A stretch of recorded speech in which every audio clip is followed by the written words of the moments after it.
Shalom, shalom, aking mga kapatid sa pananampalataya. Ito na naman yung kapatid na si Roland na binibigyang pagkakataon ng rabay na muling makapangaral ng kanyang salita. Kaya kung kayo po ay nakahanda na, tayo na po ay maghanda ng ating lapis at papel dahil sabi nga natin palagi, ito po ay mas maigi kaysa sa mahabang memorya. Ano po? Talastasin po natin ang aral ng rabay. At kung kayo po, sabi ko nga, lagi nating sinasabi, maapakan man po ang ating mga paa, tandaan po natin, huwag po kayong magtampo. Don't shoot the messenger. Ano po? Ako po ay binibigyan lang ng pagkakataon ng rabay na makapangaral ng kanyang salita.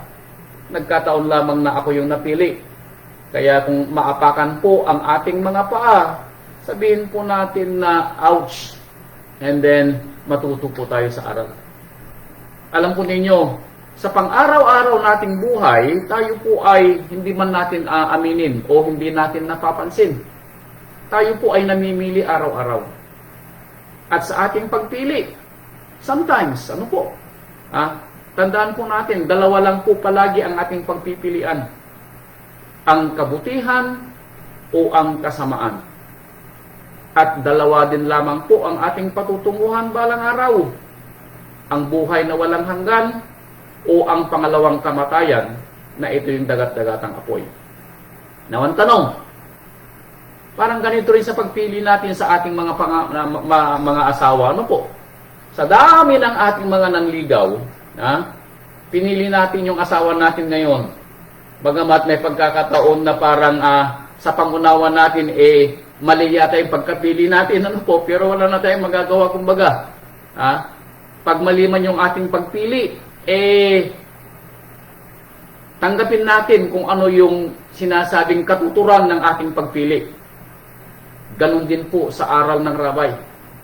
Kaya kung tayo po ay matututo sa aral ng rabay, maaari na sa mga susunod pang araw ng ating buhay, mas pipiliin natin kung ano yung tama. At magkakaroon tayo ng pangunawa kung alin sa dalawa ang tama ayon sa kautusan ng ating rabay at ng ating amang Yahweh. Kaya talasasin po natin ano po. Dahil ang pamagat po ng aral na ibinigay ng rabay, alin ang pipiliin mo? So ang rabay po ay nagtatanong, ano po? Alin nga ba ang pipiliin natin? May mga pagkakataon na sometimes napakahirap mamili between sa ating asawa o sa ating mga anak. Worse, sa ating pananampalataya o sa ating trabaho. May mga pagkakataon naman po na sinasabi palagi natin na mauunawaan sana tayo ng Ama. Tama po, lahat po tayo humihingi ng pangunawa. Pero kung tayo po ay nakarinig na ng mga aral at ipinaunawa na sa atin ng Ama kung ano yung kanyang kalooban at kung ano yung kanyang kautusan, sana ay magkaroon tayo ng tinatawag na kalakasan ng loob na piliin kung ano yung tama at kung ano yung naaayon sa kanyang kautusan. Kaya talasasin natin ang kwento ng rabay sa kanyang aral na ibinigay sa araw pong ito na pinamagatang alin ang pipiliin mo. Now, simulan po natin dito sa aklat ng Devarim o Deuteronomio. Aklat ng Devarim o Deuteronomio sa kabanata 30 at talata 11. Deuteronomio chapter 30 verse 19. Ito po yung kwento. Now, ang kwento rito panahon na ni Josue. No, panahon pa rin ni Moses. Panahon pa rin ni Moses, pero ito na yung sinatawag na valedictorian ni Moses. Ito na yung kanyang huling pangungusap bago siya palitan ni Josue. Deuteronomio chapter 30 verse 19. Ito na si Moses sa kanyang huling taludturan. Verse 19. Ito yung kwento. Aking tinatawag ang langit at ang lupa. Deuteronomio chapter 30 verse 19. Aking tinatawag ang langit at ang lupa na pinakasaksi laban sa inyo sa araw na ito, sabi ni Moses, na aking ilalagay sa harap mo ang buhay o ang kamatayan. Now, tanong, sabi ni Moses, now, tinatawag kong saksi ang langit at ang lupa. Parang ganito rin tayo sa ating panahon. Kung tayo ay mamimili at dumating yung pagkakataon na tayo ay mamili, alin ang pipiliin ko o pipiliin mo? Dahil itong katanungan ng rabbi sa akin. Now, kasama ako, ano po? Hindi ako exemption. Hindi ako exempted doon sa ating sa katanungan ng rabbi. At may katanungan din si Moses bago po siya nagpaalam. Sabi niya, mamili kayo, sabi niya, inilalagay ko sa harap ninyo ang buhay at ang kamatayan, ang pagpapala at ang sumpa. Sabi ni Moses, mamili kayo. And then, ang advice ni Moses, kaya't piliin mo ang buhay upang ikaw ay mabuhay, ikaw at ang iyong binhi.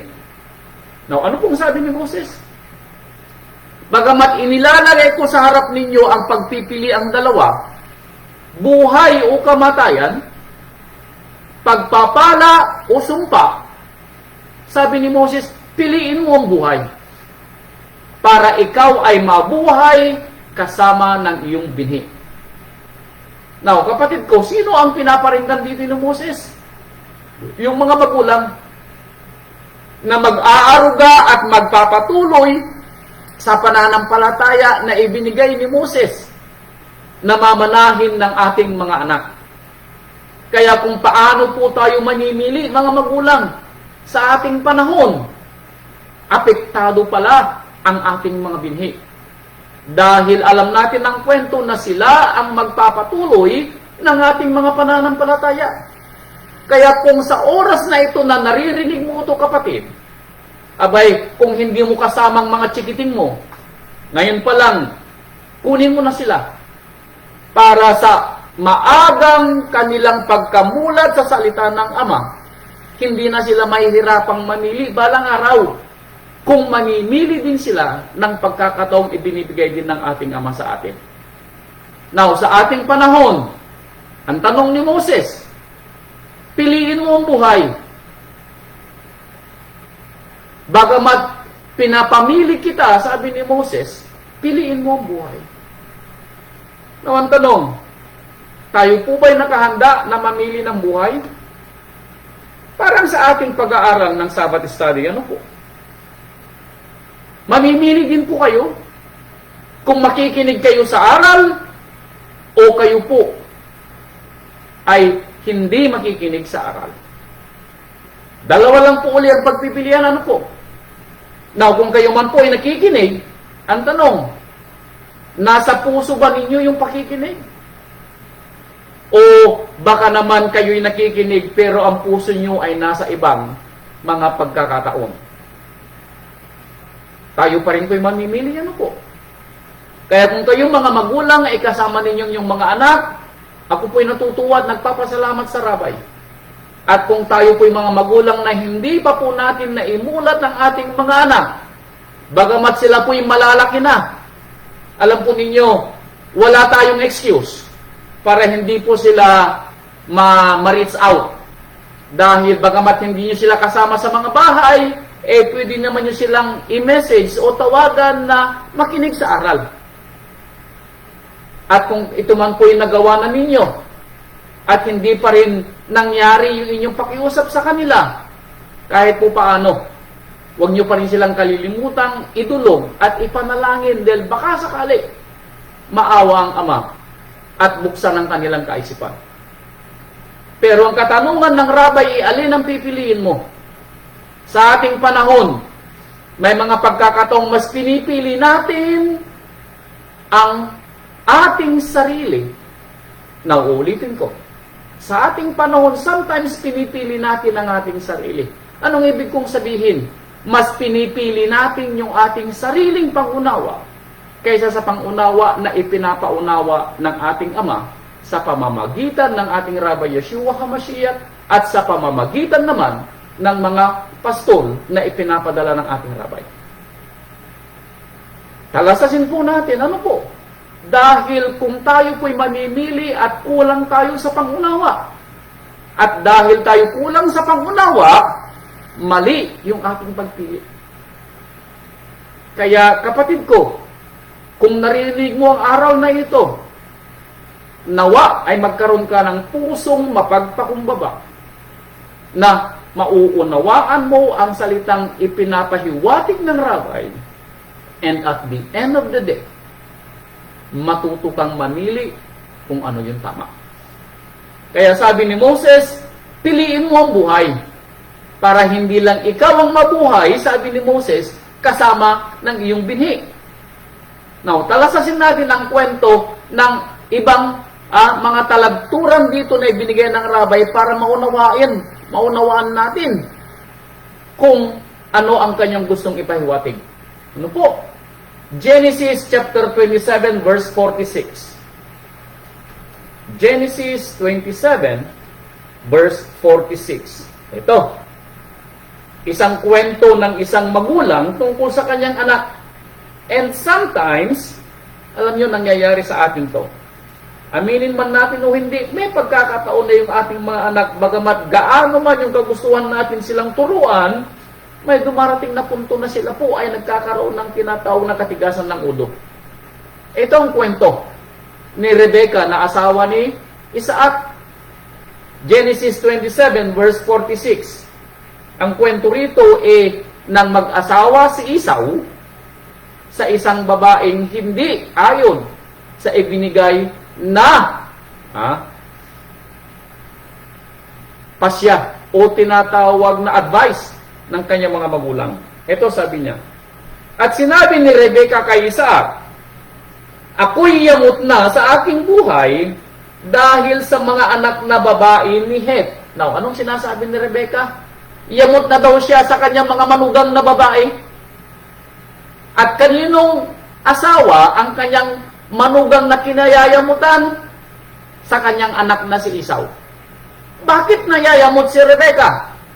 Dahil ang mga asawa o naging asawa ni Esau ay hintil, hindi nananampalataya. Hindi kinikilala si Amang Yahweh bilang Elohim ni Isaac at Elohim ng kanyang amang si Abraham. Kaya sabi ni Rebecca, ako'y yamot na sa aking buhay. Kaya sabi niya, kung si Jacob ay mag-aasawa din lamang sa mga anak ni Het, na gaya ng mga ito, ng mga anak ng lupaing ito, meaning lupaing hindi nananampalataya kay Amang Yahweh, sabi niya, ano pang kabuluhan sa akin ng aking buhay? Now, ito po ay isang pakiusap o isang tinatawag na pangarap ng isang ina sa kanyang mga anak. Now, kayong mga anak, makinig po kayong mabuti. Ang aming mga tinatawag na pakiusap sa ating Amang Yahweh para sa inyo, na kung dumating yung pagkakataon na kayo ay dumating sa puntong maghahanap na kayo ng inyong mga mapapangasawa. Ang aming kahilingan, sana magpagabay kayo sa Ama, na turuan niya kayo at piliin ninyo yung may takot sa Kanya. Pero kung minsan, eto mga anak, ang nangyayari ano po, sa katigasan ng inyong mga ulo, dahil ako'y magulang na rin, at may anak na akong dalawa na naghahanap ng tinatawag nilang mga kasama sa buhay, kaya yung aking anak na aming anak na si Hendrik sa si Natalie, ito rin ang aming hiling at pakiusap sa kanila, na kung sila'y makakahanap ng mga kasama sa buhay, kasama na kayong lahat, na may mga anak ng malapit ng mag-asawa. Now, kunin ninyo ang aral sa mga kapatirang may asawa na hindi nananampalataya. Ayan, makinig kayo sa kanila. At itanong nyo sa kanila kung maayos ba ang kanilang pagsasama na parang katulad ng isang parehong nananampalataya o may pagkakataon na doon nagsisimula ang kwento ng bangayan dahil sa hindi magkaparehong pananampalataya. Now, sinong sisisihin at the end of the day? Huwag niyong sisisihin yung mga magulang. Sisihin ninyo ang mga sarili ninyo, mga anak. Bakit? Dahil, again, kayo ang namili sa kanila. I pray na narinig sana ninyo ang aral ng rabay kung alin ang pipiliin mo. Pero dumating sa punto na nakapamili na kayo, naway magpatutuo kayo kung ano ang pakiramdam ng may asawang hindi parehong nananampalataya para naman makapulot yung mga kapatiran na naghahanap din ng mapapangasawa. Dahil ang kwento ni Rebecca ay yamot na siya sa mga manugang niya na hindi nananampalataya. Kaya si Jacob, sinasabi niya, kung si Jacob ay makakapag-asawa din ng isang hindi nananampalataya, anong sabi niya? Aanin ko pang mabuhay dito sa lupa. Again, maa-advise lang po natin ang ating mga anak, ano po? Pero sila din po ang makakapamili at the end of the day at masusunod sa kanilang buhay. Pero sana mga anak, matuto kayo sa aral. Dahil ang pagpili ni Esau sa kanyang asawa ay hindi po nakasang-ayon sa kanyang ina. At alam ko, hindi naging maayos ang buhay ni Esau. Bakit? Dahil ang kanyang asawang babae ay hindi kinikilala si Amang Yahweh. At kayong mga anak na nakapag-asawa na hindi kinikilala si Amang Yahweh, maski hindi nyo sabihin, whether you like it or not, dito nagsisimula ang inyong bangayang mag-asawa dahil sa inyong pananampalataya. At kung ang mga asawa ninyo ay hindi takot kay Amang Yahweh, Father Yah forbid. Ano po? Father Yah forbid na ito yung maging dahilan ng inyong pagtalikod sa Ama. Dahil baka mas pipiliin ninyo ang inyong asawa pag dumating yung araw na mamimili kayo kung alin sa dalawa ang pipiliin nyo. Kaya ang tanong ng Ama at ng ating Rabbi Yeshua HaMashiach, pag dumating yung panahon na mamimili ka, ang tanong niya, alin o sino ang pipiliin mo? Alin o sino ang pipiliin mo? Kaya kapatid ko, ikaw na magulang, huwag kang makalimot na magbigay ng payo sa anak mo. Lalo na kapag araw ng pagsamba, pilitin mo yung anak mo kung ano. Mayroon siyang pupuntahan, sabihin mo, anak ko, araw ng pagsamba. Ganito po ang ginawa naming mag-asawa sa aming mga anak. Maski nasa koleyo na po yung mga yan, sinusundo ko po sa kanilang mga lugar. Okay lang po na ako'y magmaneho ng 3 oras. Masundo ko lang yung aming mga anak para kami po'y sama-samang magsamba pag araw po ng Sabado. Ganon din po sana kayo, ano po? Pilitin din ninyo yung mga anak dahil one way or the other, pasasalamatan po nila kayo at the end of the day. Dahil itinuro nyo sa kanila kung ano ang tama. Nasa atin pa rin mga magulang kung tayo po ay magiging tinatawag na maluwag sa ating mga anak sa kanilang mga ginagawa, lalo na napakauso ngayon ang social media.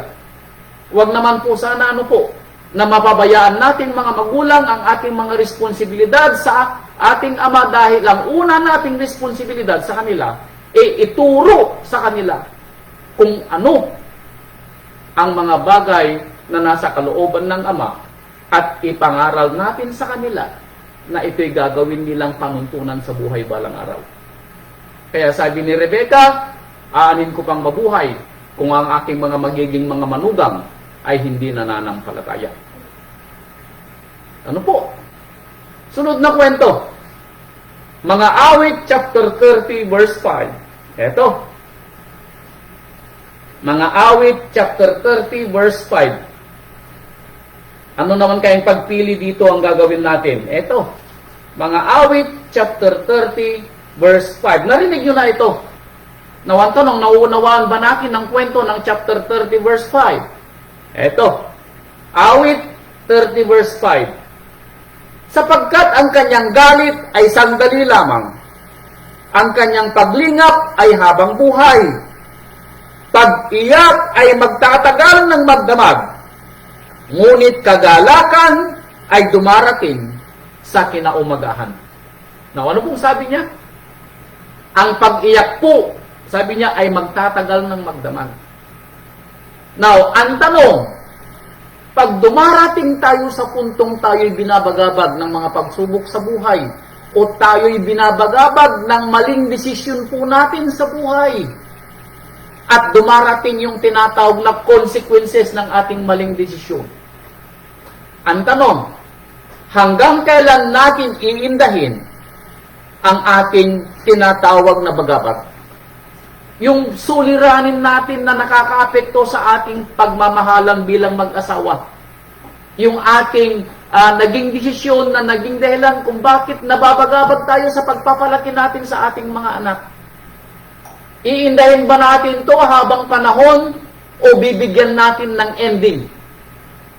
Dahil ang ating mga magiging magdamag, it's either isang gabi lamang, or isang linggo, or isang buwan, or isang taon. Depende, kapatid ko, kung alin ang pipiliin mo. Now, anong ibig kong sabihin? Now, kung tayo man po ay nasa gitna ng ating mga kabagabagan, o tayo po ay, Father, forbid, nawalan tayo ng mahal sa buhay, gaano tayo katagal, na tayo'y maghihinagpis sa pangyayaring pagsubok sa ating buhay at hindi natin masimulang buhayin uli ang ating sarili para ganapin kung ano man yung nakasunod na ibabahagi ng Ama sa atin. Nasa atin po kung gaano kahaba ang ating magdamag. Ang ating Ama po sa ating pangunawa ay magpapadala lang ng pagsubok sa atin na kaya lang nating balikatin. Therefore, the moment po na naranasan na natin, ang ating Ama din, dahil sa kanyang kaawaan, ay magpapadala rin ng daan para tayo po ay magtagumpay doon sa pagsubok na ibinigay niya sa atin. Kaya nga sinasabi sa ibang kasulatan, He is the author and the finisher of our faith. Siya ang nagpasimula ng ating pananampalataya, siya rin ang magtatapos. Kaya kung tayo po'y nanghihinaan ng pananampalataya, sa Kanya din tayo hihingi ng tinatawag na pangunawa. Kaya kapatid ko, hanggang kailan mo gustong maging magdamag ang iyong pagkapighati sa isang bagay na nangyari sa buhay mo? Kung tayo man po ay sinasabing nawalan ng tinatawag na mga pangangailangan sa buhay, at tayo po ay nagsusumamo sa Ama, nawang tanong, kailan natin ito ititigil na pagsusumamo at tayo ay magsisimulang mag-isip kung ano yung dapat nating susunod na gagawin para pulutin yung mga bagay na natitira para ayusin natin ang ating buhay para sa ating mga natitirang mga mahal sa buhay. Dahil sinasabi niya, pagkatapos ng magdamag, sabi niya, ang kagalakan ay dumarating sa kinaumagahan. Kailan daratingan yung umaga? Ikaw din ang mamimili. Gusto mo bang ang umaga mo sa susunod na araw? O ang gusto mong umaga mo pagkaraan ng isang linggo? At ikaw ay magpipighati at magluluksa sa iyong kabagabagan ng ilang linggo. Sabay kapatid ko, ako at ang aking pamilya at ang aming mga anak, magdamag lang, supposedly, ang ating mga magiging kapighatian. Meaning, tanggapin natin. And then, paggising natin sa umaga, panibagong buhay uli. Bakit? Dahil hindi tayo nilikha ng Ama para umiyak sa buong buhay natin. Tandaan po niyo palagi. Kaya nga nasulat dito na magdamag lamang ang ating mga pagpipighati. Hindi po aabutin ng taon o aabutin ng buwan. Ano po? Kaya ikaw pa rin, kapatid ko, ang mamimili. Naway ang kalooban po ng Ama ay maunawaan po natin na kapag naibigay na po niya ang kanyang suliraning ibinigay niya sa atin, sa susunod na kinaumagahan, ibibigay na niyang solusyon.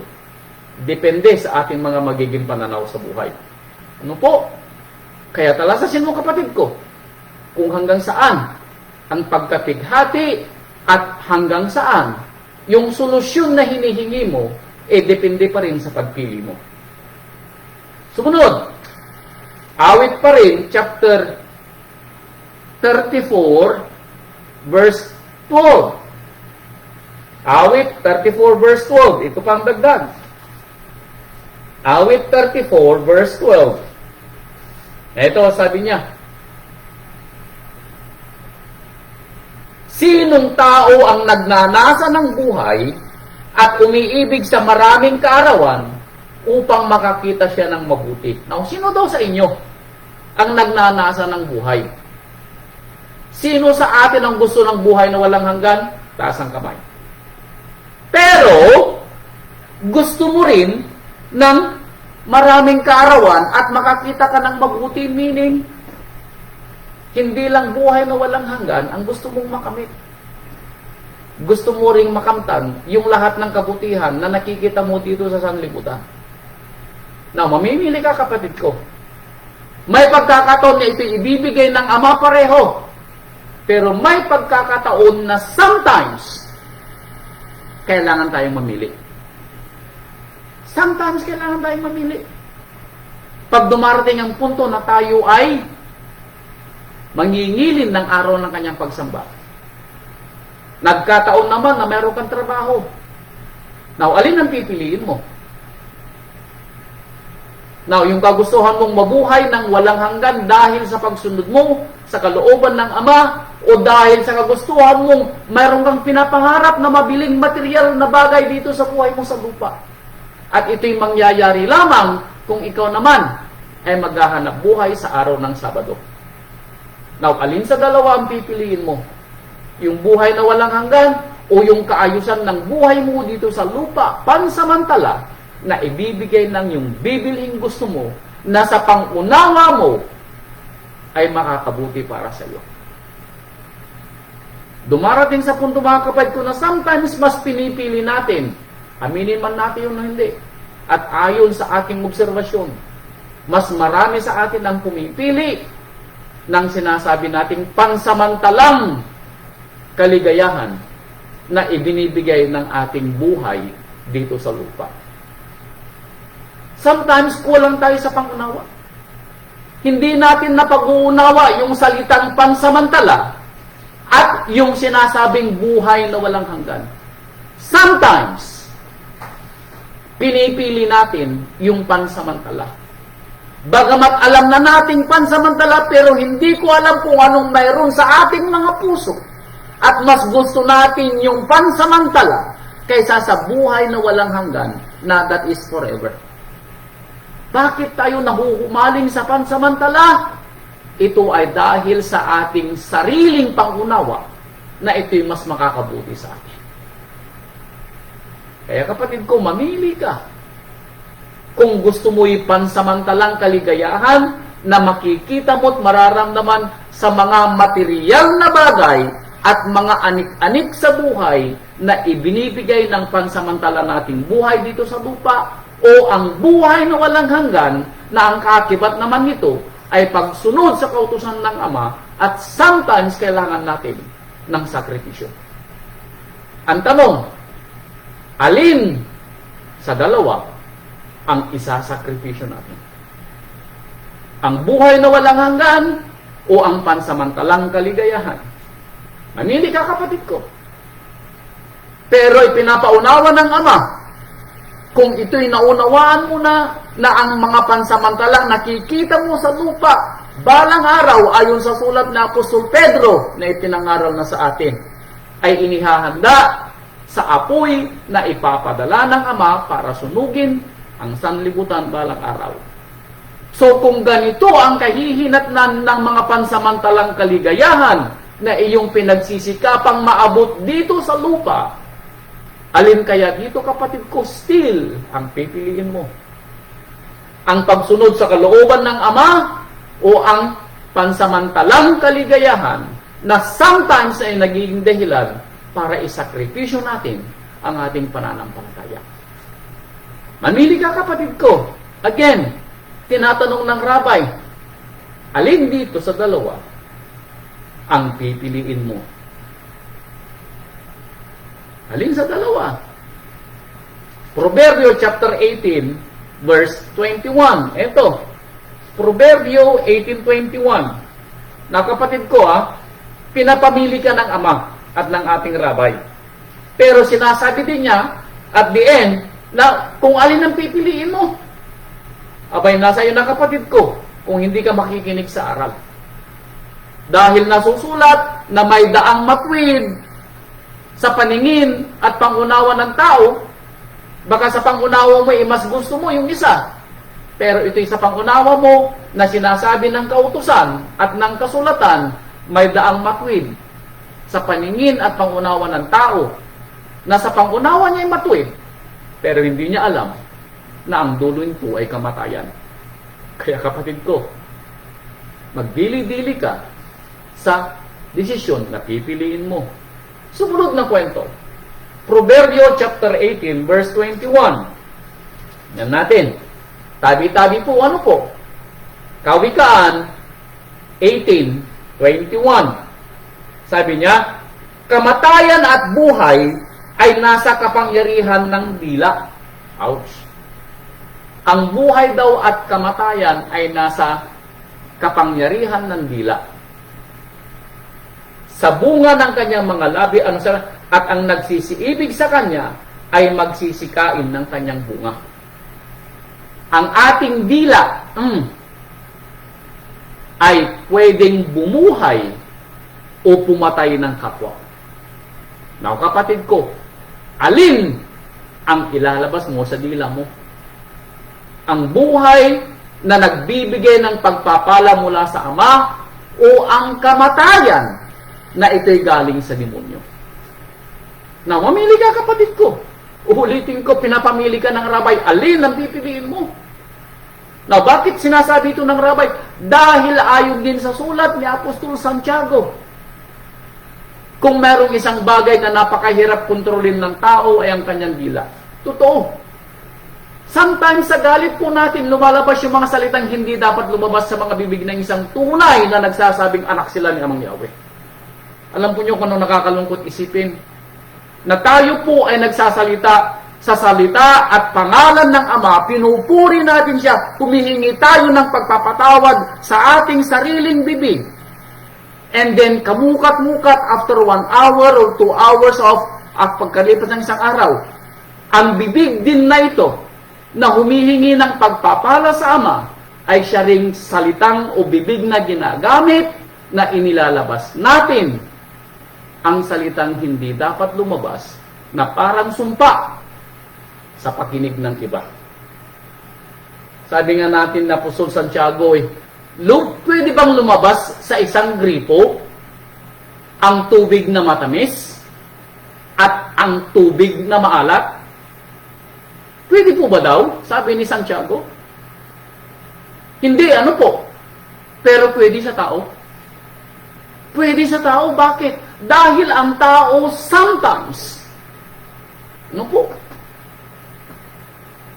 Ay naglalabas ng salitang hindi ka nais-nais sa bibig, na halos hindi na makain ng aso at pusa, at may mga pagkakataon naman na ang mismong bibig pa rin na yaon ay nagsasalita ng buhay, na pagpapala mula sa Ama. Pero kung ito ay lumalabas sa iisang bibig at iisang dila, abay kapatid ko, nung sabi niya, kung alin sa dalawa ang pipiliin mo, ay aanihin mo ang kanyang bunga. Kapag ikaw, kapatid ko, ay nagsalita ng pagpapala, aanihin mo din ay pagpapala. Pero pag ikaw ay nagsalita ng sumpa at mga salitang hindi dapat lumabas sa bibig, aanihin mo din ang sumpa. Sabi nga na sa ibang salita, walang nagtatanim ng hangin na hindi mag-aari ng bagyo. Kaya talasasin mo, kapatid ko. Kaya tayo po, tabi-tabi po, ano po, kung hindi pa po natin na i-renda yung ating mga bibig. Ano po? I pray na bago po matapos ang ating kwento, magkaroon tayo ng pangunawa, naririndahan natin yung ating mga bibig, yung ating mga dila. Sometimes yung mga dila po natin walang renda. At kung ito po'y nangyayari sa atin, na kung minsan ay tubig na matamis, kung minsan naman ay tubig na maalat ang lumalabas sa ating bibig, mangyayari uli sa atin ang sinasabi sa kautusan na salita nung nakarang araw na pinag-aralan natin, Kung hindi ka malamig, sabi niya, at hindi ka naman mainit, idudura kita sa aking bibig. Kapatid ko, mamimili ka ulit. Kung ano ang itinanim, siya yung aanihin. Kung anong lumabas sa bibig, siya ang ating magiging bunga. Kaya kapatid ko, I pray, piliin mo yung pagpapala. Na kung dumarating na sa punto na hindi na makaya ng iyong konsensya at ng iyong pangunawa ang salitang lalabas sa bibig mo, kapatid ko, mas mabuting tumahimik na lang kaysa magsalita ka ng salitang hindi mo nababawi pagkalabas sa iyong dila. Huwag ka na magsalita ka, kapatid ko. Dahil nasusulat naman na pwede kang magalit. Pero kapag may lumabas sa bibig mo na hindi na dapat lumabas at nagkasala ka, abay kapatid ko, tandaan mo, ang bunga ng kasalanan ay kamatayan. What if, sa pagsalita mo ng masama, at doon ka nagkasala, at mamatay ka? Mababaw yung pabawang buhay mo? Abay kapatid ko, hindi na. Dahil nasusulat sa aklat ni Ezekiel, na kung tayo man po'y nabuhay ng matuwid sa buong buhay po natin, at tayo po'y nagkasala ng isang pagkakasala at mamatay tayo sa pagkakasala nating isa, ang lahat ng ating kabutihan po ay hindi ibibilang sa atin. Ganun po kahirap magkaroon ng buhay na walang hanggan, at ganun naman siya kadali kung tayo po'y magpapasakop sa Ama, dahil nasusulat sa aklat ni Santiago chapter 4 verse 7 na kung tayo po'y magpapasakop sa Ama, may kapangyarihan po tayo na sabihin sa dyablo, lumayas ka, at ito po'y lalayo sa atin. Kaya talasasin mo, kapatid ko, ang iyong bibig ay magsasalita ng buhay o kamatayan. Piliin mo, kapatid ko. Pero advice ng rabay, piliin mo ang buhay. Ano po? Piliin mo ang buhay. Isa pa. Jonah. Ito, aklat naman ni Jonah. Jonah chapter 4 verse 3. Sumunod na kwento, aklat ni Jonah. Chapter 4 verse 3. Na maalam yung kwento ni Jonah, nang siya po ay inutusan ng Ama na pumunta sa Nineveh para mangaral. Alam po natin ng kwento na si Jonah po ay umayaw sa ibinibigay ng Ama na responsibilidad.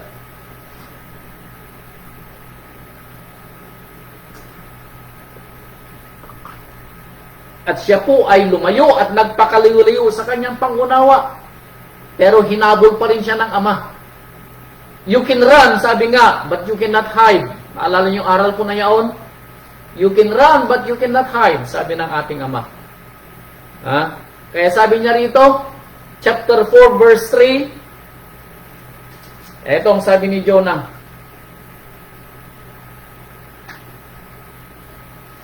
Kaya nga, o Amang Yahweh, sabi ni Jonah, isinasamo ko sa iyo, nakitlin mo ang aking buhay, sapagkat mabuti sa akin ang mamatay, kaysa mabuhay. Now, anong sinasabi ni Jonah? Mas mabuti sa akin ang mamatay, kaysa mabuhay. Now, tama ba narinig natin? Mas gugustuhin daw ni Jonah ang mamatay, kaysa sa mabuhay. Baka ito po'y nababanggit din po natin. Abay, maghunos dili po kayo. Hindi po tama ang lumalabas sa bibig ninyo. Huwag niyong sabihin yung sinasabi ni Jonah na mas gusto niyo pang mamatay kaysa mabuhay. Dahil ang kwentong ito ni Jonah at salita ni Jonah ay sinalita niya noong punto na siya po ay galit at kulang po siya ng pangunawa. Now, kung alam niyo na po yung kwento ng Jonah, ito yung kwento ng si Jonah po inutusan ng Ama na pumunta sa Nineveh para ipangaral ang salita ng Ama dahil itinakda ng Ama na lilipulin niya ang Nineveh kung hindi siya magbabago. Tinakda po ng Ama. At ito'y ayaw ni Jonah na pumuntang mangaral. Dahil sinasabi ni Jonah na kung pupunta akong mangangaral doon, baka sila'y magbalik loob at humingi ng pagpapatawad sa kanilang mga kasalanan, patawarin mo sila at hindi mo ituloy ang iyong gagawing pagpapatay sa kanila. Yun ang nasa puso ni Jonah, kaya umaayaw siya. Dahil alam ni Jonah na ang mga taga-Ninive ay masasama. Pero nevertheless, nang hindi nakapagtago si Jonah, pumunta po siya at nangaral for 40 days. Ano po? And then, sabi niya, nangaral siya. Anong sabi niya? 40 araw pa at ang Ninive ay mawawasak. Binibigyan niya ang Ninive ng 40 days ayon sa salita ni Amang Yahweh. Now, nagbago ba ang Ninive? Yes. At dahil sa pagbabago ng Ninive, hindi itinuloy ng Ama ang paglipol sa kanila. Kaya sa galit ni Jonah, na maling galit. Now, sometimes, nagagalit tayo pero maling galit. Exasperated tayo sa ating asawa o sa ating mga anak. Pero mali naman yung galit natin. At sometimes, dahil sa maling galit natin, lumalabas yung parang mga salitang hindi dapat lumabas sa ating bibig. Bakit? Sinabi ni Jonah, mas gusto ko pang mamatay kaysa sa mabuhay. Now, ibababa kong pagbasa para maunawaan natin na mali ang galit ni Jonah. Verse 4. At sinabi ni Amang Yahweh, mabuti baga ang iyong ginagawa na magalit? Bakit, Jonah? May karapatan ka bang magalit? Yun ang sinasabi ng Ama, may karapatan ba tayong magalit? Mayroon sana, sabi natin, ano po? Kung tama ang ating galit. Pero yung galit ni Jonah, mali. Kaya sabi niya, may karapatan ka bang magalit ng maling galit? Yun ang sinasabi po ng Ama. Supposedly, hindi. Wala tayong karapatang magalit dahil mali ang ating pagkagalit. Now, dumarating ba ito sa atin? Yes! Halos araw-araw dumarating sa atin. Yung galit natin for exasperation.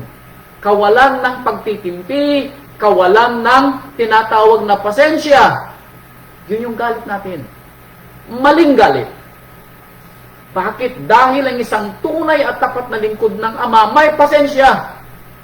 May pagtitiis. Dahil kung wala po kayong pagtitiis, abay, wala kayong pasensya, wala po kayo sa banal na espiritu ng Ama. Sarili na ninyo ang inyong sinusunod sa pagkakataong kayo'y galit. Bakit? Dahil kung alam na ninyo ang bunga ng banal na espiritu, kasama na dito yung patience. Kasama na dito yung long suffering. Kaya kung kayo ay exasperated sa inyong mga asawa, wala kayong pasensya sa inyong mga anak, wala kayong pagtitiis sa inyong mga mahal sa buhay, abay kapatid ko, hindi ka anak ni Amang Yahweh. Wala kang karapatang magsabi na ikaw ay anak ni Amang Yahweh, ikaw ay kanyang sinusubaybayan ng kanyang banal na espiritu kung wala kang ganitong mga pagpapagal. Abay kapatid ko, sayang ang mga pagpapagal na ginagawa mo kung wala ka namang pagtitiis. Maling galit. Now again, tayo pa rin ang mamimili kung tayo ba ay magkakaroon ng maling galit. Alin ang pipiliin mo? Yung maling galit o yung pagpapahinuhod? Hindi ba dapat natuwa sana si Jonah dahil nakita niya yung kaawaan ni Amang Yahweh na ini-extend niya sa bayan ng Ninive? Bakit? Dahil sinabi din dito ng Amang Yahweh, bakit Jonah? Papatayin mo ba ang 120,000 plus na hindi alam kung alin ang kaliwa o alin ang kanan? Meaning, hindi nila daw alam kung anong tama at kung anong mali. Bakit hindi nila naririnig ang aral ng Ama? Kaya sabi ng ating Ama, bakit Jonah? Hindi ka ba nanghihinayang? Ibig sabihin, wala kay Jonah ang pusong makaama na may pagkaawa. Kaya ganito ang sabi ng kwento ni Jonah. Now, kapatid ko, tayo ba ay may karapatang magalit ng katulad kay Jonah? At tayo ba ay maging katulad ni Jonah na maling pangunawa at maling ehemplo ng isang tunay na nananampalataya? Kailan po sumunod si Jonah? Nang siya po ay bigyan ni Amang Yahweh ng sunod-sunod na pagsubok. Itinapon siya sa dagat, kinulong siya ng isda, and then saka pa lang siya iniluwa. Kailan tayo matututo? Kapag tayo na po ba ay pinili din ng Ama na makaranas ng ganitong mga pagsubok sa buhay bago tayo matuto. Balikan po ninyo ang aral ng ating rabbi. Sabi niya, why you need to learn the hard way? Baka sakaling yun ang isa pang aral na gusto nyong marinig uli. Why we need to learn the hard way bago tayo matuto? Father, forbid. Sabi ko nga nung nakaraan, nang sinabi ng ating Ama na kinuha niya ang Ethiopia, kinuha niya ang Siba, at kinuha niya ang Ehipto para sa kanyang pagkatubos sa bayang Israel. Sabi ko nga, Father, forbid, huwag kunin ng Ama yung ating mga mahal sa buhay na hindi na naanampalataya. Now, Father, forbid, baka makasama ka, kapatid ko, na bagamat ikaw ay nagsasabing may pananampalataya, pero kulang ka sa sinasabing pagpipigil. Yung maling galit ang lumalabas sa iyong bibig. At dahil dito, nasasama ang dila. Again, kapatid ko, pipiliin mo. Alin ang pipiliin mo? Alin ang pipiliin mo? Sunod, Mateo chapter 6 verse 25. Ikaw mamili, kapatid ko, pinapamili ka ng rabbi. Pero sabi niya, piliin mo ang tamang galit. Pero wag lubugan ng aral ang galit mo. At kung magalit ka man, sabi niya, huwag kang magkasala. Meaning, huwag nang lumabas sa puso mo ang pagkakasala. Huwag nang lumabas sa bibig mo ang pagkakasala. Ano po? Mateo chapter 6 verse 25.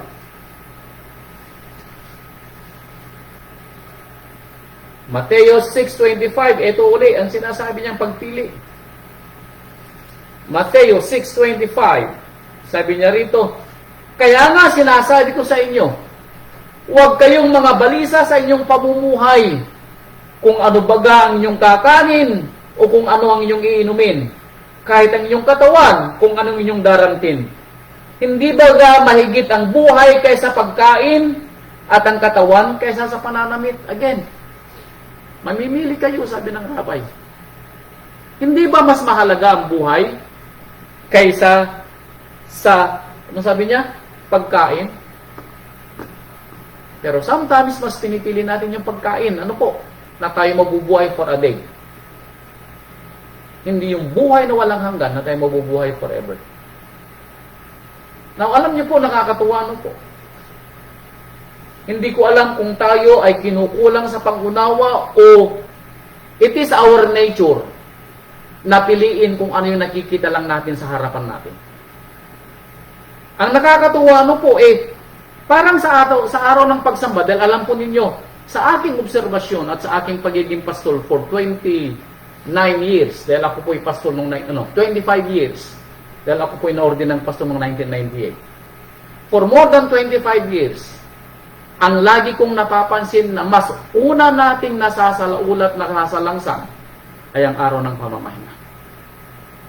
Mas marami sa atin ang nagsasakripisyo at isinasakripisyo ang ating pananampalataya at pagsamba sa araw ng pamamahinga kaysa sa pagsasakripisyo natin sa ating buhay at trabaho. Hindi ko alam kung kulang pa rin tayo sa pangunawa na mas pinahihigitan nating isakripisyo ang ating pananampalataya kaysa sa ating buhay at trabaho. Pero ang tanong ng rabbi, alin ang mas mahalaga? Ang buhay na walang hanggan o yung pagkain mo na mabubuhay ka ng isang araw o 2 araw o sabihin na nating pansamantala dito sa lupa? Now, alin ang pipiliin mo? Sabi ng rabbi. Nung sabi niya, hindi ba ito ang sabi niya, hindi ba ito ang siyang pinaghahanap ng mga hintil? Verse 32, sabi niya, hindi ba ito ang pinaghahanap ng mga hintil? Now, kapatid ko, dito pa lang may pagkukumpara na. Yung mga nagpupursige daw na hanapin yung pansamantalang pagkain, pansamantalang pangangailangan dito sa lupa, siya daw ay hinahanap ng mga hintil. At yung mga hindi na hintil, meaning yung may pananampalataya na, mas pinapaboron nilang hanapin yung buhay. Now, maitataas ba natin ang ating kamay every Shabbat na tayo ay naghahanap ng buhay at hindi yung katulad ng mga hintil? Na kung hindi po natin kayang itas ang ating mga kamay, kapatid ko, siguro kailangan pa nating dagdag na pangunawa. Ano po? Pero hindi ko alam kung anong pangunawa pa ang ating ibibigay bilang mangangaral para tayo po ay matuto. Now, maaaring may hinihintay tayo, ano po, Father, ya forbid. Baka ito yung hinihintay mo, kapatid ko. But I pray, Father, ya forbid. Hihintayin mo ba na tanggalan ka ng trabaho ng Ama bago mo dinggin ang kanyang salita na ipangilin ang kanyang araw ng pamamahay niya? Probably. Baka doon ka palang magigising para ingilin natin ng buong puso, buong tapat at buong buhay na ipangilin ang kanyang araw ng pagsamba. Baka, yun ang inihintay mo, kapatid ko. Father, ya forbid. Huwag naman sana. Ano po? Father, ya forbid. Dahil alam po ninyo, kung tayo po ay may trabaho at sinasakripisyo natin ang ating pananampalataya, tandaan po natin, in the beginning, tayo ang humingi sa Ama na bigyan tayo ng trabaho. At naunawaan ng Ama yung pangangailangan natin para buhayin ang ating mga asawa at mga anak at mga bahal sa buhay. Nagbigay po siya ng trabaho. Pero kapatid ko, hindi kanya binigyan ng blanket authority o blanket na pagpapala na pati araw ng pagsamba ay iyong gagawing pagsalangsang para gawin ang yung mga sinasabing pangangailangan mo na kailangan mong tustusan. Huwag naman sana, kapatid ko, ano po? Dahil sabi ko nga, huwag mong hintayin na makita ng Ama yung ginagawa mong pagsasakripisyo sa kanyang araw ng pagsamba. Abay, kapatid ko, magkatanggalan kanya ng trabaho. Padre, ya forbid. Manimili ka, kapatid ko. Itaas ko kamay ko. Bilang patutuo, nasubukan ko magtrabaho ng araw ng Sabado. Itataas ko kamay ko dahil sa kakulangan ko ng pangunawa. At dahil sa aking pangunawa na mas masusustentuhan ng aking pangangailangan at mas maibibigay ko ang pangangailangan ng aking pamilya kung ako'y magtatrabaho pa ng Sabado. Yun ang aking pangunawa. Pero sa katotohanan po, kapag tayo po ay nagtrabaho ng Sabado, naranasan ko na po. Ito ay kahalintulad na tayo ay kumukuha ng pera at tayo ay sumasahod na ang pera natin ay pumapasok sa bintana samantalang ang ating mga pintuan ay nakabukas. Tayo ay naglalagay ng pera sa ating mga bulsa na palaging may butas. Now, naranasan ko yan. Dahil kung kayo po'y nagtatrabaho ng Sabado, itong sinasabi ko, natutong nangyayari. Yung napaghahanap buhayin ko noon, one way or the other, nagagastos ko lang sa mga bagay na hindi naman dapat pagkagastusan. It's either may nagkakasakit sa mga anak namin, o may mga nasisira sa aming mga bahay na kailangan kumpunihin, o may pagkakataon na sometimes, hindi ko alam kung saan napupunta, nawawala na lang kusa. Now, karanasan ko yan, ano po? At ako'y natuto dahil po doon. Kaya huwag niyong hintayin na magunggaling karanasan ninyo. Baka ganun din ang nararanasan niyo, pero nagpapatuloy pa rin kayo. Abay, kapatid ko, hindi pa ba sapat yung pangunawa mo na dapat maunawaan mo na bilang unang hakbang sa pananampalataya, this is the first step para tayo ay makita sa aking pangunawa, ano po, na ibinibigay na pangunawa ng Rabay. Ito yung unang hakbang para patunayan natin sa ating Ama, sa ating Rabay Yeshua HaMashiach, na kaya nating ipaglaban ang ating pananampalataya at kaya nating unahin ang ating Ama at ang ating Rabay na hindi natin isasakripisyo ang kanyang araw ng pamamahinga. Doon po yung unang step. Kung hindi natin kaya sa araw ng Sabat, how much more kung tayo na po ay tinatanong para sa ating mga mahal sa buhay sa araw ng kanyang tinatawag na tunay na pananampalataya. Eto, dagdag pa uli natin. Mateo chapter 16 verse 25. Eto, dagdag doon sa sinasabi nating 6:25. Mateo 16:25. Ito pang sabi ng dagdag. Mateo ulit. 16:25. Sapagkat ang sino mang mag-ibig iligtas ang kanyang buhay ay mawawalan nito. Kahalintulad dito yung mga naghahanap buhay pa rin ng araw ng pagsamba at araw ng kanyang mga pistang pangilin. Bakit? Dahil sa kagustuhan nilang mabuhay, dahil sa pangunawa nila, sayang yung kailangang kikitain sa lapi para ibili ng damit, ibili ng pagkain, ibili ng kung anong mga bagay na sa tingin nila, pangangailangan nila sa buhay. Ito sila na nag-iibig iligtas ang kanilang buhay. Pero sabi ng rabbi, ang sino mang maibig magligtas sa kanyang buhay ay mawawalan nito. Yung spiritual mong buhay ay mawawala. And then, at ang sino mang mawalan ng kanyang buhay dahil sa akin. Now, dahil sa akin, meaning kung isasakripisyo natin ang lahat. Dahil sa rabbi, ultimo yung ating buhay, balang araw. Kung dumarating yung sinasabing tribulation sa ating pananampalataya at kung isasakripisyo pa rin natin ang ating buhay, even on that day, ang sabi ng rabbi, ay makakasumpong noon. Ibabalik sa kanya balang araw.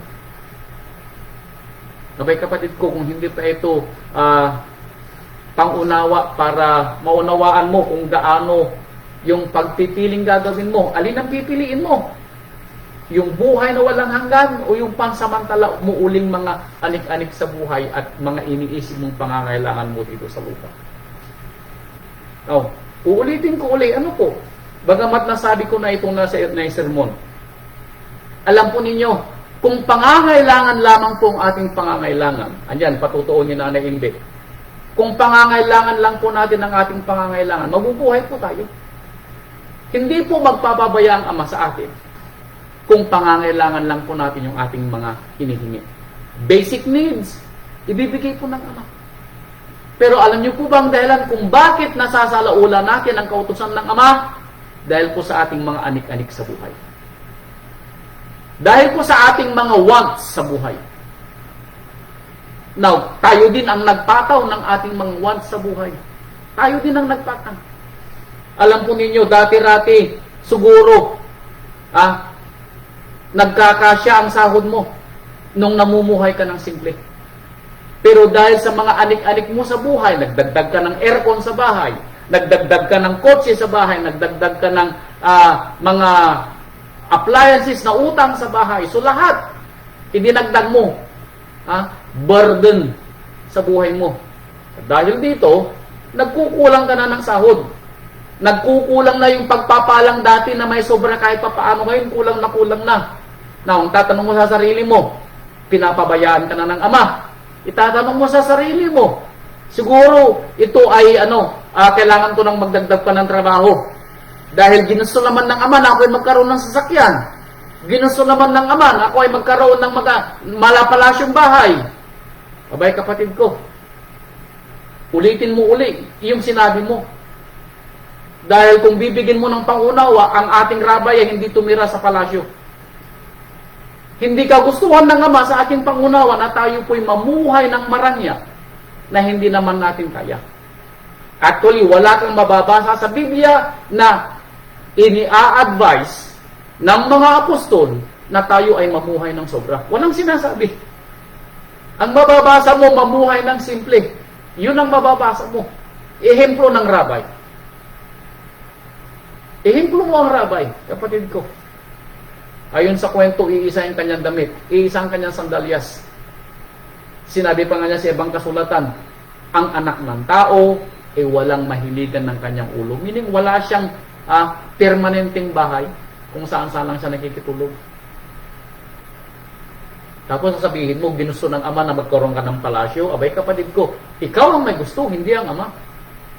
Ginusto ng Ama na ako'y magkaroon ng sakyan. Ikaw kapatid ang may gusto, hindi ang Ama.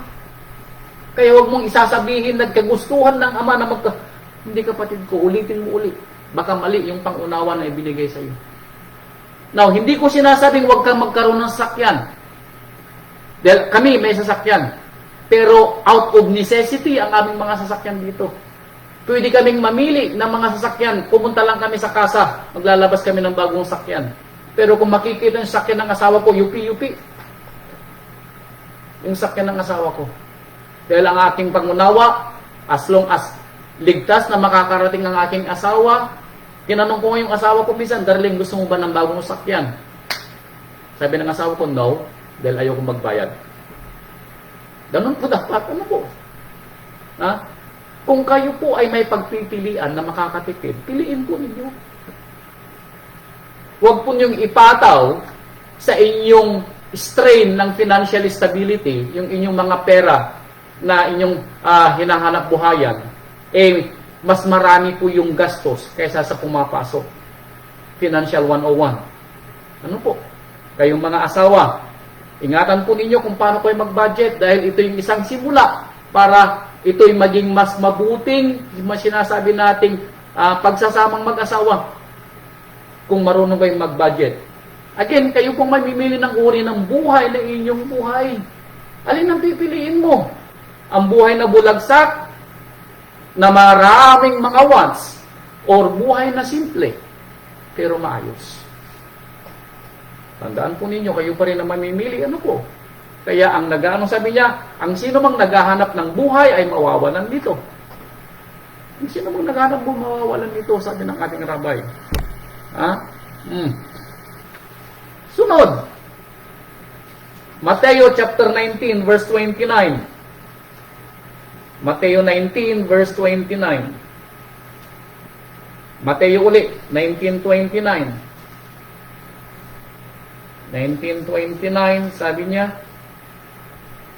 at ang bawat mag-iwan ng mga bahay o mga kapatid na lalaki o mga kapatid na babae o ama o ina o asawa o mga anak o mga lupa dahil sa aking pangalan ay tatanggap ng tigi 100 at magsisipagmana ng walang hanggang buhay.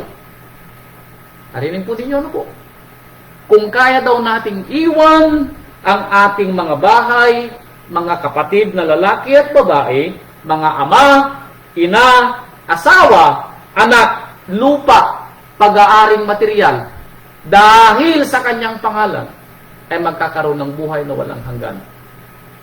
Now, sino sa atin ang mamimili na iiwan ang mga bagay dito sa lupa para hanapin at pagsumikapang kamtin ang buhay na walang hanggan? Tayo mamimili. Pero kung mas pinapahalagahan natin ang ating mga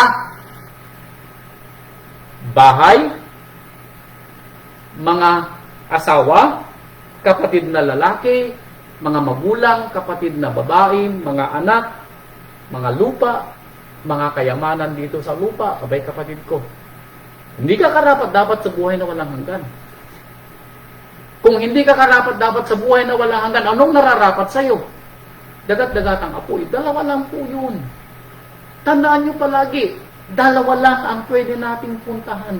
Kung hindi tayo karapat dapat sa buhay na walang hanggan, dahil hindi natin kayang isakripisyo ang ating mga mahal sa buhay, kung hindi natin kayang isakripisyo ang ating mga bahay, kung hindi natin kayang isakripisyo ang ating mga anak, mga asawa, mga pag-aaring material dito sa lupa, hindi tayo karapat dapat sa buhay na walang hanggan.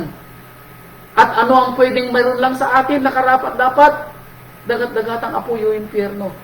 Now, sino sa atin ang gusto ng impyerno? Wala. Ang problema, alam niyo po kung anong problema natin, mga kapatid ko? Ayaw natin sa impyerno. Ayaw naman natin sumunod. Yun ang problema natin. Gusto natin pareho. Gusto natin ng buhay na walang hanggan. At the same time, gusto natin ng mga anik-anik sa buhay. At gusto natin isakripisyo ang ating pananampalataya. Bay kapatid ko, mamimili ka. Hindi pwede yung iniisip mo. Ang rabay ang nagpapamili sa iyo. Mamili ka kapatid ko. Alin ang pipiliin mo? Magsabi ka. Hindi pwedeng dalawa. Kaya sinabi nga niya, kung hindi ka mainit, hindi ka malamig, idudura kita. Malahini nga. Idudura kita. Impyerno ang bagsak mo. Kaya mamili po tayo, mga kapatid. Ano po? At the end of the day, may mimili po tayo. At the end of the day, mamimili po tayo. Lucas chapter 12 verse 15. Ito po dagdag. Lucas 12:15. Ito pa. Bay, kung hindi pa po mapupuno yung ating pangunawa dito, ewan ko na lang. Lucas chapter 12, verse 15. Ito pa, sabi niya. At sinabi niya sa kanila, mangagmasid kayo, sabi ng rabay. At kayo'y mangag-ingat sa lahat ng kasakiman, baka kayo ay may sakim sa inyong puso. Greed. Nung sabi niya, mag-ingat kayo sa lahat ng kasakiman. Bakit? Sapagkat ang buhay ng tao ay hindi sa kasaganaan ng mga bagay na tinatangkilik niya. Again, inuulit-ulit ng rabay para bigyang diin yung mga nakikita sa atin ng rabay na mali. Wala sa buhay nating mga tinatangkilik. Wala sa kasaganaan ng ating buhay. Ibig sabihin, hindi titignan ng rabay sa araw ng paghuhukom kung mayroon kang mansyon, o kung mayroon kang milyon sa bangko, o mayroon kang maraming ginto, at yung closet mo ay punong-puno ng damit, hindi po tinitignan ng rabay yun. Dahil kung ganun yung kanyang pagtimbang sa paghatol balang araw, bay kawawa tayo. Nasa dulo tayo ng listahan kapag ganun ang gagawin ng rabay. Pero salamat sa Ama at salamat sa rabay, hindi ganun ang kanyang paghatol balang araw. Baka ganitong pangunawa nyo, kapatid ko, na baka sa tingin ninyo, titignan ng rabay kung may mansyon ka, kung gaano pa nabuhay na maayos dito sa lupa, hindi po. Ang titignan ng rabay kung gaano ka nabuhay sa pananampalataya at anong sakripisyo ang ginawa mo para sa iyong pananampalataya. Kapatid ko, hindi sa tinatangkilik ang buhay na walang hanggan. Hindi doon ibabase ng rabay balang araw ang buhay na walang hanggan. Bakit? Ito pa dagdag. Lucas 21 verse 34. Itong dahilan kung bakit ayaw ng rabay na tayo wag magumon sa mga pangmaterial na bagay. Ano yung pangmaterial na bagay? Yung mga sinasabi kanina ng Ama. Everything na nasa sanlibutan na ipansamantala, including ang ating mga asawa, including ang ating mga anak at mga anik-anik sa buhay. Kaya sabi dito sa 21 verse 34, eto, 21:34, datapot mag-iingat kayo sa inyong sarili. Ito, pinag-iingat na tayo ng rabay. Para saan tayo mag-iingat? Hindi yung kabilang ibayo ng kapitbahay. Hindi yung kapitbahay mo sa katabi mo. Hindi ang asawa mo ang pinag-iingat niya para sa iyo. Hindi rin yung mga anak mo ang pinag-iingat niya para sa iyo. Saan niya tayo pinag-iingat? Sa ating sariling pangunawa. Dahil baka sa mali nating pangunawa, ganito yung ating ginagawang saloobin sa buhay. Kapatid ko, dinggin mo ang talastas ng rabay. Sabi niya, mag-ingat kayo sa inyong mga sarili. Bakit? Baka mga lugmok ang inyong mga puso sa katakawan at sa kalasingan at sa mga pagsusumakit ukol sa buhay na ito. Now, tama ba, Rabay? Yes. Kanino tayo nagpapagal? Now, ito na po yung kanyang tinatawag na the moment of truth. Kanino tayo nagpapagal at gumagawa? Gumagawa ba tayo sa Rabay at sa Ama? O gumagawa tayo dahil sa ating mga mahal sa buhay? It's a moment of truth. Dahil kung tayo po'y nabubuhay para sa Ama, then tayo po'y karapat-dapat sa buhay na walang hanggan. Pero kung tayo po'y nabubuhay para lamang sa ating mga asawa, sa ating mga anak, at mga mahal sa buhay, para ibigay yung kanilang pangangailangan at uubusin natin ang ating kalakasan sa paghahanap buhay para sa kanila. Kapatid ko, you got what you deserve in this life. Dito lang sa buhay na ito, kapatid ko. Huwag kang umasa sa buhay na walang hanggan dahil hindi ito sa listahan mo nasulat. Ang nasa listahan mo is sa buhay lang na ito. Wala sa listahan mo, ni sa hinagat ng puso mo, ang buhay na walang hanggan. Hindi mo naalala ang Ama. Bakit? Nagsusumakit ka sa buhay na ito para maibigay ang pangangailangan ng asawa mo. Maibigay mo yung kanyang mga gusto. Pero kung titignan mo, punong-puno yung kanyang closet na damit na hindi niya alam kung alin ang kanyang pipiliin kapag siya'y pumunta at namili. Punong-puno yung kanyang lugar ng kanyang mga bag. Hindi niya alam kung alin ang kanyang isusuot, sapatos, alahas. Abay, kapatid ko, Ito ba yung pangarap mo? Ganon din yung mga anak mo. Kaya ka ikaw ay nagpakahirap sa buhay na ito para sa kanila. Abay kapatid ko, hindi masama na ganitong gawin mo. Dahil ito'y baka sinasabi mo obligasyon mo. Pero ako mismo magsasabi sa iyo kapatid ko, dahil nasubukan ko ang maging ama ng 3 mga bata. Kahit kailan ay hindi ako naghanap buhay para sa kanila para ibigay yung kanilang mga anik-anik sa buhay. As long as na-provide ko yung kanilang pangangailangan, so be it. That is more than enough for me. Tama na yun sa akin. Kung may nabibili man silang mga anik-anik sa buhay, dagdag yun. Pero hindi yun priority sa kanila. Alam ito ng aming mga anak. Alam din ng aking asawa. Patutuko ito sa inyo para sakaling may matutunan tayo sa buhay. Narito kami sa Amerika, pero alam niyo ba ng isang araw? Darling, anong ulam? Sabi ko, wala. Pumunta ako sa likod bahay. Alam niyo, nakita namin mag-asawa? Kulitis sa katabukol. Kulitis sa katabukol. Ano yung kulitis? Spinach. Alam yung tabukol doon sa bukid. Kumuha kaming mag-asawa. Nilagyan niya ng sardinas. Ulam namin yun. That's it. Bakit? Simple lang ang buhay. Huwag kayong mamimili ng mga buhay na hindi nyo kayang tuskusan. At huwag din kayong mangarap ng buhay na kayo magpapakahirap. Kayo gigising ng madaling araw at uuwi sa bahay ng gabi.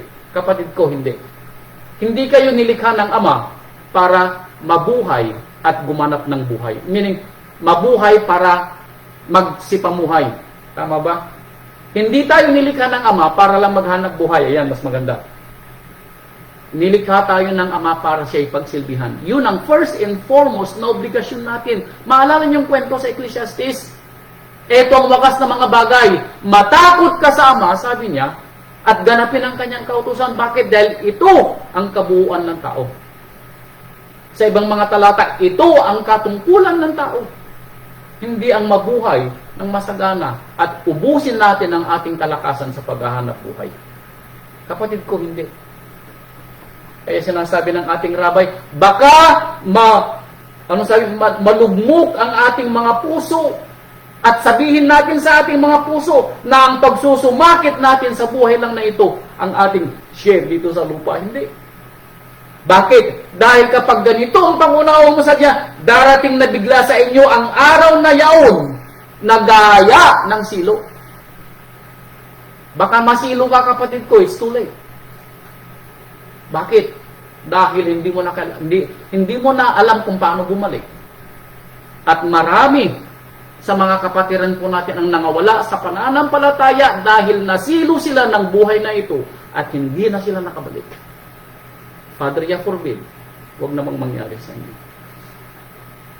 Pag nasilaw kayo ng buhay dito sa lupa, napakahirap na sa inyo ang bumalik. Hindi imposible, pero napakahirap. Bakit? Dahil ang puso mo ay wala na sa Ama. Nasa mundo na ang iyong pangunawa. Kaya kapatid ko, kapag naririnig mo pa ang aral na ito, meaning, ibinibigay sa iyo ng rabay ang aral na ito dahil meron ka pang pagkakataon, meron pa tayong pagkakataon para matuto. Kayo mamimili. Alin ang pipiliin mo, kapatid ko? Alin ang pipiliin mo? Alin ang pipiliin mo? Kaya sabi niya dito, John chapter 6 verse 27. John 6:27. Yohanan chapter 6 verse 27. Ito. John chapter 6 verse 27. Sabi niya, magsigawa kayo hindi dahil sa pagkain na papanis. Ano sabi ng ating Ama? Ay, sabi ng ating Rabay, kayo ay gumawa, sabi niya, hindi lang para sa pagkain na papanis. Meaning sa mga pansamantalang bagay. Huwag kayong magpagal lamang sa mga pansamantalang bagay. Meaning, huwag kayong magsigawa lamang para dito sa lupa. Huwag kayong magsigawa lamang para sa lupa. Alam ng Ama yung pangangailangan ninyo, pero huwag lang kayong magsipagawa dito sa lupa. Anong sabi niya? kundi dahil sa pagkain tumatagal sa buhay na walang hanggan. Pag sumikapan ninyong higit, sabi ng rabay, na gumawa ng mga bagay, eternal, buhay na walang hanggan, na ibibigay sa inyo ng anak ng tao, sapagkat siyang tinatakan ng Ama sa makatwid bagayang Elohim. Etong sinasabi ng rabay, na kung tayo mananampalataya at gagawa ng kanyang kautusan at mananatili sa kanyang kalooban at mamumuhay tayo katulad ng buhay na ibinuhay niya sa lupa, tayo po ay for sure worthy sa buhay na walang hanggan. Kaya, pero hanggat hindi po natin pinapalitan ang ating mga saloobin at pangunawa, ng ating buhay ay hindi dapat mag-end dito sa lupa.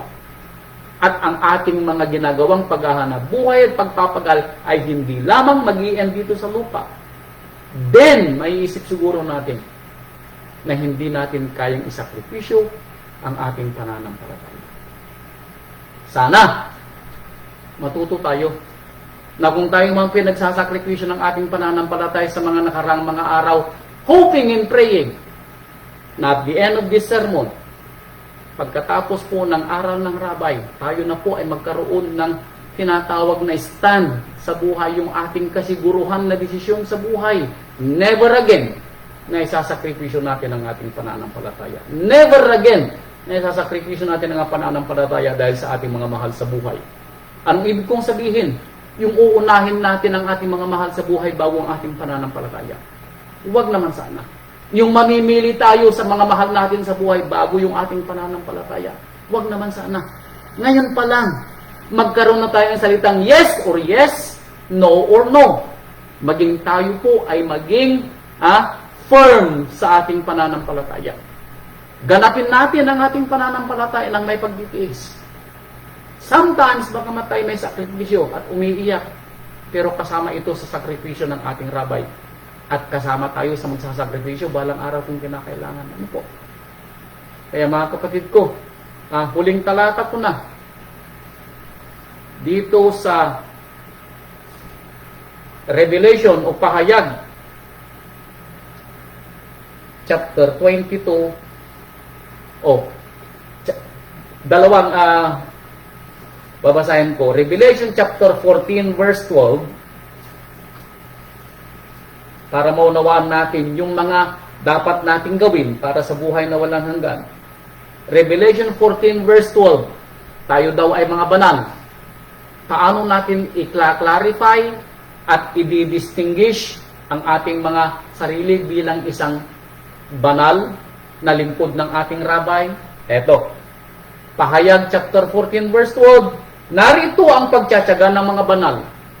Sino yung mga banal? Now, talasasin mo kapatid ko kung ikaw ngayong banal o hindi. Ang nagsisitupad sa mga utos ng Ama, kasama ka ba? At ang pananampalataya sa ating Rabbi Yeshua HaMashiach. Dalawa yung kondisyon para ka ikaw maging banal. Yung nananampalataya ka ng ating Rabbi Yeshua HaMashiach ay namatay sa tulos dahil sa ating kasalanan at sa Kanya lamang tayo magkakaroon ng buhay na walang hanggan. Sa pananampalataya sa Kanya, at dahil sa pananampalataya natin sa Kanya, anong gagawin natin? Tayo magsisitupad sa mga utos ng Ama na ipinag-uutos din ng ating Rabbi Yeshua HaMashiach. So at the end of the day, namimili ka kapatid ko. And then, huling talata, chapter 22 ng Pahayag pa rin. Chapter 22 verse 14, huling talata natin, huling bahagi ng Biblia, ano po? 22 verse 14, mapapalad ang gumagawa ng kanyang kautusan, yung hindi nagsasakripisyo ng kanyang pananampalataya, yung may paninindigan sa pananampalataya, upang sila magkaroon ng karapatan sa punong kahoy ng buhay at makakapasok sa syudad sa pamamagitan ng mga pintuan. Sino daw ang papasok sa kaharian? Yung mga gumaganap sa kautusan. Sino daw ang kakain sa punong kahoy ng buhay na walang hanggan? Yung mga gumaganap sa kautusan ng Ama. Kaya kapatid ko, at the end of the day, alin ang pipiliin mo? Buhay o kamatayan, sabi ni Moses, sumpa o pagpapala. Uulitin ko sinabi ni Moses, kapatid ko, piliin mo ang buhay para ikaw ay mabuhay at ang iyong binhi. Hallelujah. Ito po ang aral ng Rabay, mga kapatid, and I pray tayo po ay natuto. Salamat po sa inyong lahat. At naway ang Rabay po at ang banal na Espiritu ng Ama ang gumabay po sa ating pang-araw-araw na buhay. At nawa, magkaroon tayo ng pangunawa na alam natin kung alin ang pipiliin po natin. At sana, piliin natin ang ating Ama at piliin natin ang ating Rabay, Yeshua HaMashiach, sa pagsunod sa kanyang kautusan at ganapin ang kanyang kalooban. Salamat po sa inyong lahat at purihin po ang ating Amang Yahweh at ang ating Rabay Yeshua HaMashiach. Shalom! Magandang gabi po sa inyong lahat. Hallelujah! Hallelujah po.